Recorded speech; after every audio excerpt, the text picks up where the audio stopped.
Hello, everybody. Welcome to another daily dose of gaming news and all that good stuff. And as always, I also publish on Rumble and on Patreon for extra support. Any kind of updates and such, I usually go about on Twitter X. I did have a busy weekend starting Friday, basically. So I didn't manage to do any kind of gaming program Friday and Saturday. Sunday usually is my day off. And I didn't because I was out all day Friday. I didn't manage to do the publishing of Planet of Land episode. I will be doing today. So later on we'll have another episode there. What else? Just as usual, a reminder. I already have some completed gameplay series here. And I also I did some unboxings when I assembled my PC system. Again, the hardware is not next generation. It's from almost 2 years ago, but I still think it might be relevant for today's good deals, especially the monitor, even the GPU, the 7900 XTX, and the such there. CPU, I think is still relevant if you find it at a good price. But yeah, I've got some unboxings there if you want to check out.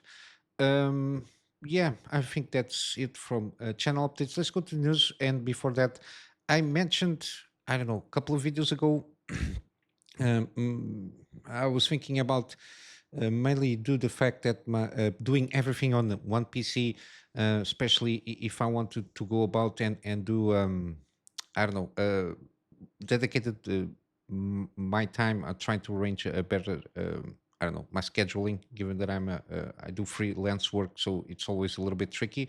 But investing a little bit more time because I really do want to play around with some games here and live stream it. The fact that the PC, my PC, again, it's an excellent PC, but again, doing everything that I want to do at the, let's say, the quality that I want to do, it's a little bit tricky. I had a couple of issues with some live streams here and there, mainly because I'm playing 4K, recording 4K, and streaming. At the time, I was trying to stream both to YouTube and Rumble. And I wanted to start off at the time with also streaming 4K. Again, it's almost impossible. But having another PC, in this case, one of the things that got me curious is the mini PC stuff there, which is, again, this is the most interesting solution here for me. Having this kind of a mini PC, like a relatively cheap solution to stream only, and put that workload there, and possibly especially this one, again, this is one of those that I'm more curious about. Again, it's got a good still CPU. It's kind of a mobile CPU. It's the 6900X HX, sorry. It's an 8 core 16 thread, very good CPU.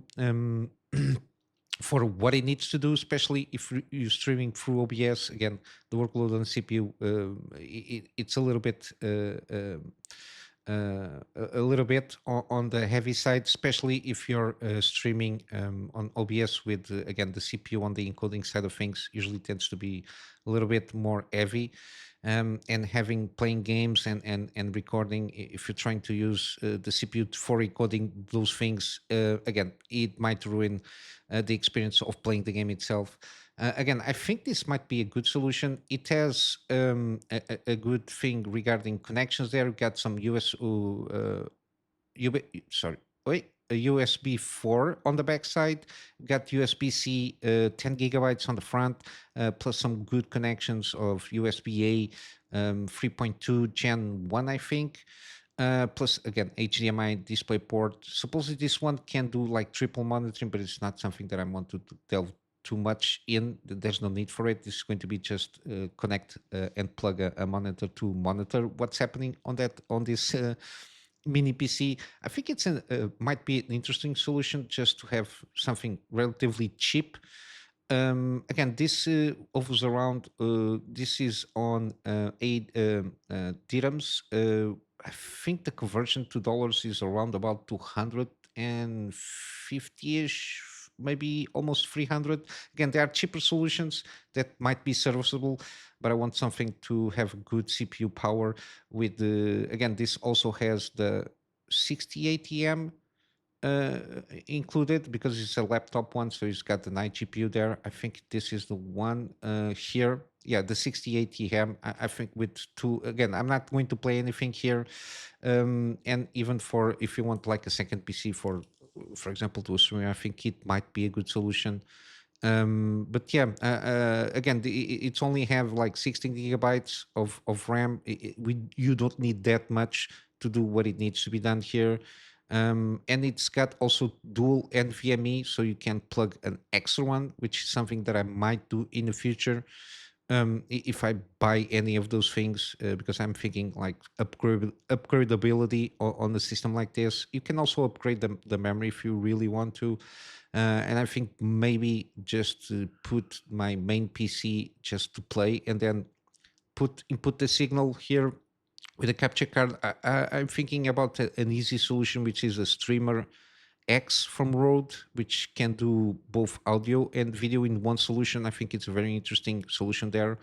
I will try to cover this in an upcoming video because, again, it's my thoughts here trying to set up something relatively cheap as a dual PC setup there.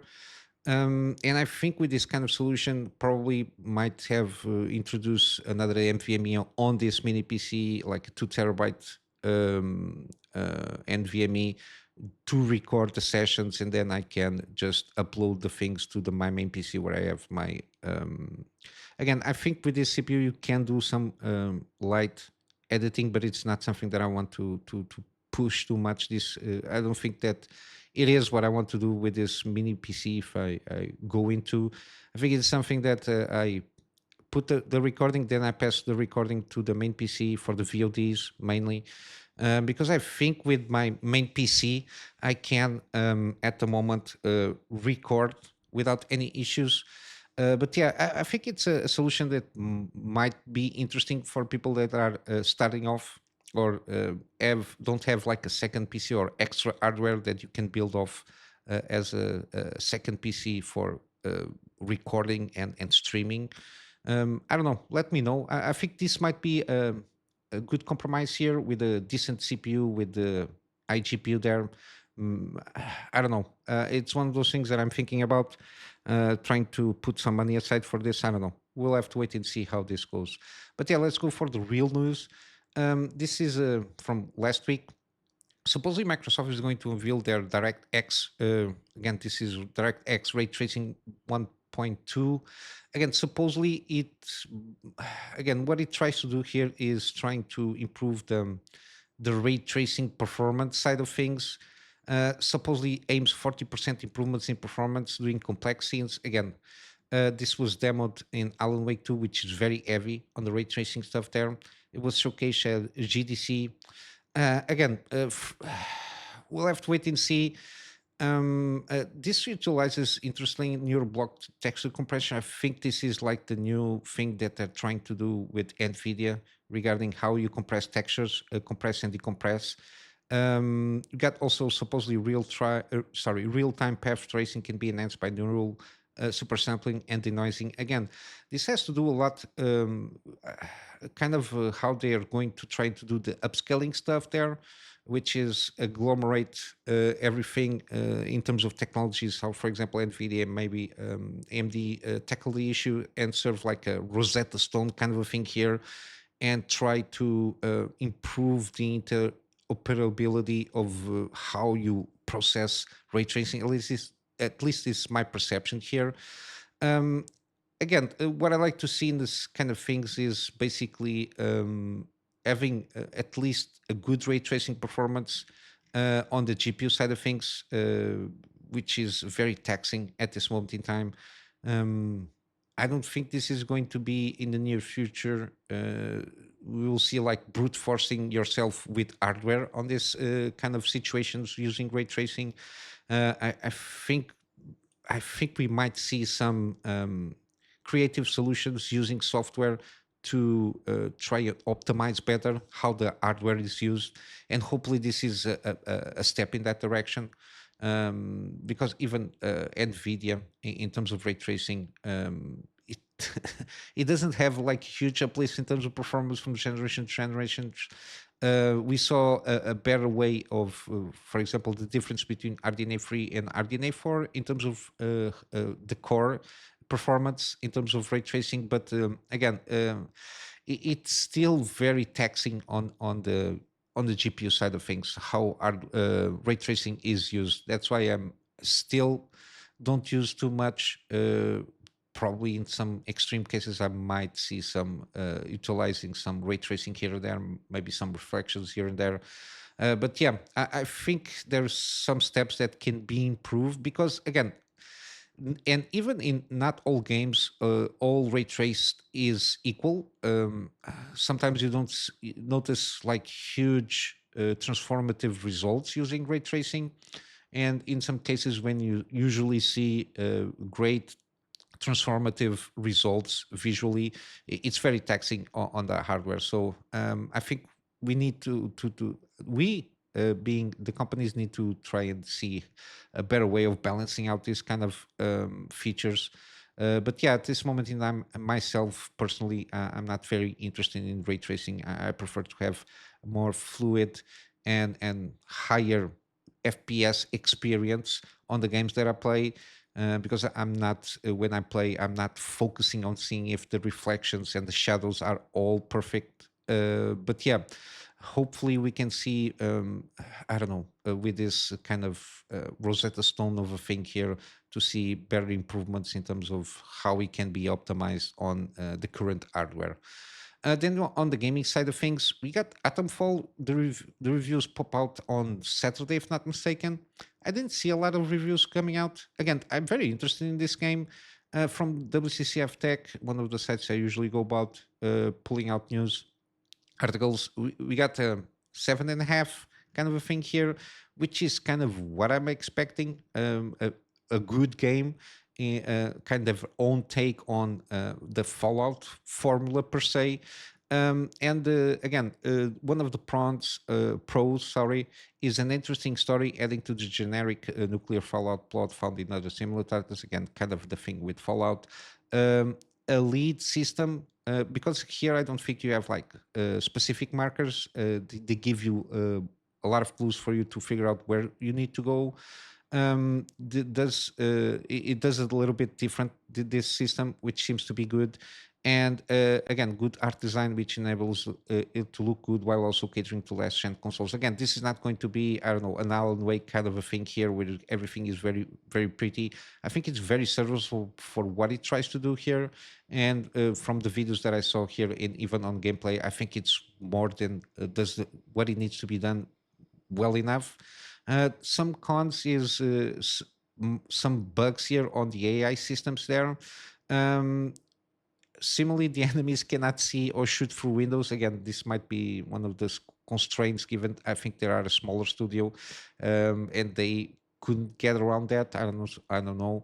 And some voice acting can be off. Again, even though it's a 7.5, I think it's going to be very positive feedback from the players, at least from what I saw regarding this game here. But yeah, I will have to wait and see. I don't remember when this game comes out, but it's if not out now, yeah, 27th of March, like a couple of days or so. I will try to catch up with more reviews and maybe brought to you with more in-depth reviews here with this game. I'm very interesting. Again, it's one of those Fallout kind of experiences. But yeah, we'll have to wait and see. And I think even game system mechanics like the survival kind of thing, it seems to be pretty decent. But yeah, it's one of those that I have wish lists and I will see how it goes. Then we got a deep dive here on this Cronos, the new Dawn from Bloober team. I think there was a tease on the Game Awards, if not mistaken. The game supposedly comes out this year, but they launched kind of a deep dive. Again, it's a 4 minutes. They answer a few questions to give us a better notion what the hook is on this game here. And basically, we already know it's got something with time travel. And again, you play as a traveler. You are being sent to the past of again. it's basically the ruins of human civilization. So you don't travel to the future; you just kind of travel to the past to search for the time rifts and jump back in the time to extract people who didn't survive the apocalypse. Basically, the setting is an alternative history when the world ends in the 80s, when an apocalyptic event called Let's Change. Interestingly, the monsters are called orphans because they are what's left by humanity. Again, and then afterwards there is no basically gameplay here, just a quick shots on the gameplay here to tease you out. Some of the questions that the community did send through them, and they answered. Supposedly there's going to be ladders. I think we saw this on the trailer. You climb and go down and up in ladders. There will be locations with huge walls. This is a flash. They missed the typo here. There may be aliens. It's a tease. They didn't confirm or deny this. You can push monsters or punch monsters in the face. Sorry, if they have a face. Fire is important in the game. Dismembered is featured here, but it's kind of their own take of kind of how that space dealt with dismemberment. We'll have to wait and see. Again, just a quick recap: the some of the inspirations are with The Thing, the movie from John Carpenter. I think the time travel they trying to approach with a vibe similar to 12 Monkeys movie. I think Dark Souls kind of combat, or at least the difficulty or the strategy that you have to implement fighting monsters, and I think there is going to be some survival mechanics there, especially on the ammo and all of that stuff there. They also bring up the series Dark here, which has to do with time travel. I don't know if it is like a story hook there, similar to Dark, or taking inspiration for it, because I think it's a very tricky series to follow up. I tried to see Dark, but again, German audio for me it's a little bit tricky to follow along. But I need to again, this is a well received series. I maybe want to check this one out. But yeah, seems very interesting. They are on a good path, and they teased some gameplay. I don't know, gameplay video or something like that. Hopefully, it seems fluid. In terms of art direction, I really do enjoy the overall art direction they are going for with this one. Then on Monster Hunter Wilds, supposedly there's going to be a title update that is going to be launched on April. They're going to showcase this tomorrow, if not mistaken. Yeah, tomorrow, Tuesday. I hope they also give us a little bit more updates regarding how they are going to tackle the PC, especially the PC optimization stuff there. Given that at this moment in time, people are relying for mods to get a bit of extra juice out of the hardware that they have, while there is still no huge performance optimizations that came out or at least announced there. Hopefully they can also do something regarding that, because again, I would like to see this being done before I take my plunge into Monster Hunter Wilds. Then we have this one, delivered at all costs, kind of a trailer announcement. It will come out May 22. Very interesting. It's very kind of a silly thing here. You basically have to deliver stuff at all costs, so you ramp through buildings and stuff and run over people. Again, then we have like a supposedly cop system there to deal with, but there is some kind of a hook on the story, which seems to involve aliens. I think again, it's kind of a silly game, but again, isometric view. It's kind of one of those different games. It's set in 1959. Again, we've got all this aesthetic here. Again, it's one of those games that seem interesting as a different take on what we are usually playing on these days here. And then we got also Clair Obscur Expedition 43 goes gold. So everything, the code seems to be set up to go, and the game seems to be ready for launch on April 24th. Again, I'm expecting good things out of this game, especially the way they do turn-based battles there. Exploration seems a little bit more linear in a certain sense. The art direction I really do like, and I hope that the story is pretty good, because I think it's one of the things that might help this game achieve good positive reviews.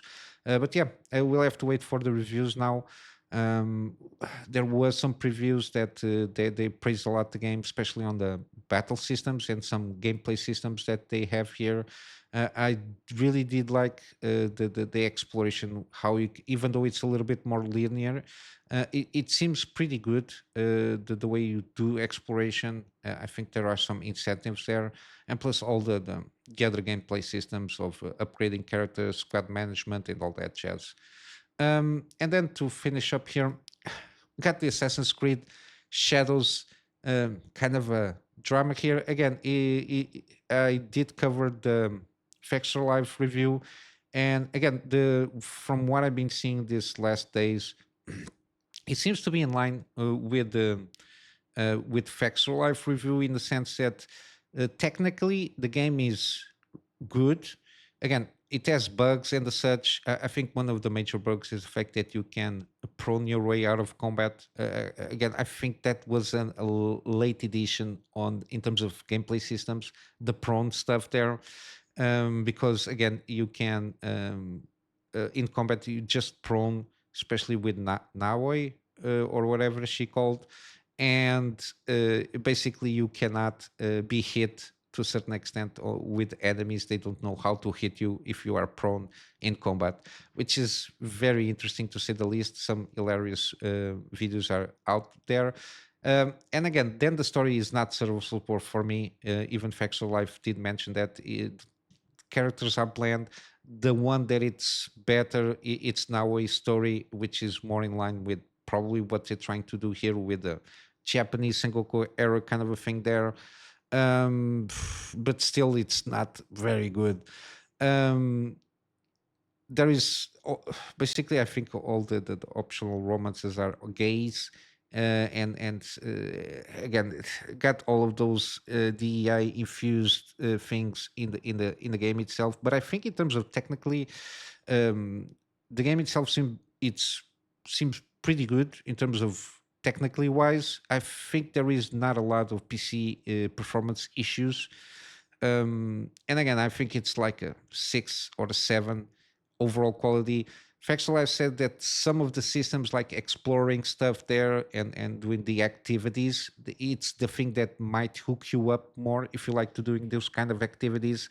It seems they did manage to go around and tweak those systems there to it's like a hook for you to keep coming, especially with the activities there, the meditation stuff there, and exploring like chests and that stuff. Seems to be the thing that might keep players coming because the story is not that serviceable. Again, the characters are horrendous overall. But yeah, and we saw basically the fact that Ubisoft is deceiving people in the sense, and also some articles that are coming out. Again, the usual guys, IGNs, Kotakus, Polygons, and all that shit. They are misinforming people. They are conflating players with sales. Again, this game is being given for free with keys on Twitter by Ubisoft. There is the Ubisoft Plus, which is kind of the Xbox Game Pass kind of a system there, where you can rent, pay a fee monthly, and then have access to a library of games. So this game is there. Plus the fact that I think it's also on Xbox Game Pass. I'm not sure on that. Again, and they are trying to inflate the numbers by by saying that there are 2 million players interacting in game, which doesn't mean that it's reflecting on 2 million copies sold, because if they are giving games the keys for free, and if people are interacting with the game through this kind of renting services with game pass kind of a systems there, again, it will not reflect on sales, and it's not good for them on the bottom end. But it's a shame to see that even the articles are conflating 2 million players with 2 million sales, which is not something that it's happening. Again, I think if at this point in time, if they sold 1 million copies, it's pretty good for what it is. But yeah, again, and in this article, they do delve a little bit there on trying to conflate million players with million sales or copy sold. a healthy debut again, because they are taking the word of 2 million players and making it seem that it's 2 million sales, which is not. And again, and the fact that the concurrent player peak is fairly low on Steam, fairly low, it's to say the least. At this moment in time, it's around the peak is 64 k players. Again, this is from yesterday, Sunday, and Saturday peak a little bit better. But yeah, we see a huge dip now from Sunday to Monday, which is not a good sign there. And even at this peak player, they are doing 20 something odd percent less than Dragon Age of Elgard. And we know that the numbers in terms of sales for this game are not that good. And again, I don't think this game is going to be the salvation that Ubisoft think it should be. And for sure, when you try to, you can throw out all the numbers that you want of players interacting with the game or playing the game. But at the bottom end, if the money doesn't reach to the pocket of Ubisoft, they can claim all the players that they want. It will be a shit show.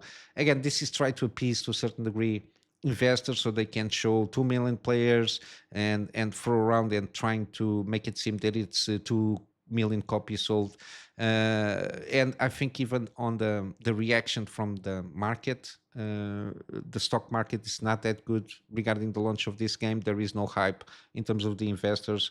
And I think they're going to do the situation that I covered before, which is basically create a new company. I don't know how this could be done, and basically put all the good IPs that they have, like Assassin's Creed, probably the Far Cry's to a certain degree, some Tom Clancy IPs there, and then just trying to arrange and get some investment money there, or sell the IPs for the best price that they can get. I don't know.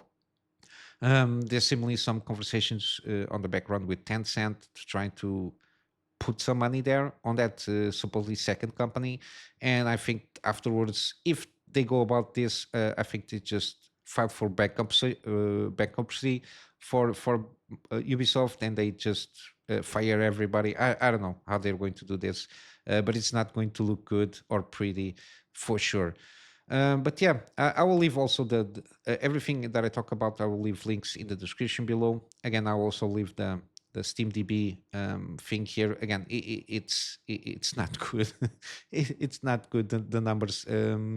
If Dragon Age Velgar didn't sell that well, and they had a good peak there for at least a couple of weeks there, with this one, I'm not seeing this going very well for Ubisoft. Again, you fuck around, you find out. You can see even here the development studios that were involved in this game. Again, 10 or more than 10 studios involved in this game. Again, Dragon, the publisher, and even the developers here, BioWare, they have like a couple of studios outsourcing some of that workload. But yeah, as you can see here, 10 plus developer teams working on this game, and you can see the shit show that it's been. But yeah, I'm going to wrap up some gaming deals. Some of them are from my library, so there are some good recommendation here. Dead Space Remake, I think it's a very good game. The only nitpick that I have is regarding on the background, like the vertical stuttering from the levels loading on the background. We have some frame rate issues from time to time. Other than that, I really do like this game. 75% off. Again, if you're not sure how good this game is, I will advise you to check out my first episode on this game for you to get a better sense of what this game is about here. We got also Death Stranding Director's Cut. Again, I didn't play this game here. I just bought it recently. I did manage to claim it for free on Epic Game Store months ago. I did play quite a bit, and from what I played, I do recommend this game, especially at this price point. I will have to start over here on the Steam side of things here, but yeah, I did like it, so I did buy it on another platform. Got also Mutant Year Zero Road to Eden, pretty good game, isometric turn-based battle. with some tweaks here and there. I really did enjoy this game, and I do recommend at this price point. I do recommend also the deluxe edition. You got the Seed of Evil DLC here. It expands a little bit more the story there, and at this price point, I think it's a very enjoyable experience. Again, I did a gaming series out of this one. If you want to check how it feels, just check the first episode. You get a good sense of what this game is about.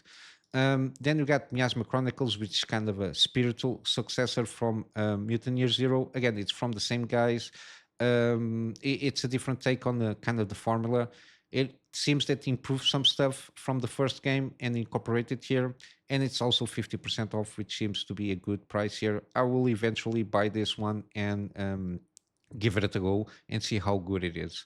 Then we got also the Star Wars, the Jedi Fallen Order, and Survivor. I do recommend this game at this price point, 90% off. Again, some issues here and there in terms of vertical stuttering here and there. Graphic wise, it seems pretty good for what it tries to do. And then we got also the follow up, which is Jedi Survivor. Again, improvement in basically almost everything from the first game. Bigger, a little bit better. In terms of optimizations, is a little bit iffy here and there. But yeah, it is a better experience overall from the first one, and it's also 75% off. I can recommend if you like to play the first one.